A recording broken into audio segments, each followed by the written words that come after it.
Sabi ng mga eksperto, normal na bumaba ang rating ng isa na kaupong pangulo sa huling taon niya sa pwesto. Ngunit, pambihira talaga ang galing ni Pangulong Rodrigo Duterte.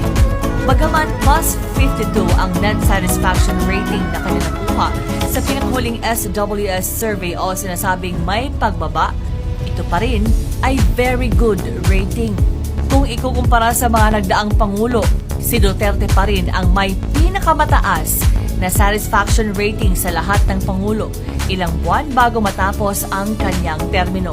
Kung ating titingnan ang datos sa parehong panahon, si Pangulong Noynoy Aquino o Tinoy ay nakatanggap ng plus 41 noong September 2015. Si Pangulong Gloria Macapagal Arroyo, negative 38 noong September 2009. Samantala, hindi natapos si Pangulong Joseph Erap Estrada ang kanyang termino.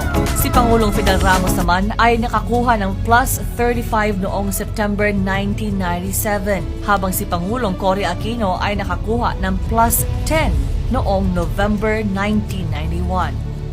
Brave, decisive, has love for the Philippines. Iyan ang top 3 leadership traits na nakikita ng mga Pilipino kay Pangulong Rodrigo Duterte. Ito ay batay sa survey na ginawa ng pahayag noong October 11 hanggang 18, 2021. Matatalino ang mayorya sa mga Pilipino at alam nila ang totoong nangyayari sa bansa.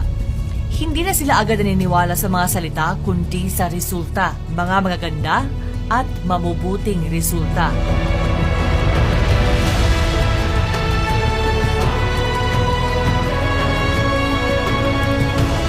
Masasabi pa ba ng iba na ang pamamahala ni Pangulong Duterte ay puro palpak o karapat-dapat bigyan ng palakpak? Mga kapartner, hindi nagsisinungaling ang numero. Bagamat pilit na sinisigaw ng iilan ay never again. Hiyaw naman ng nakararami ay Duterte pa rin.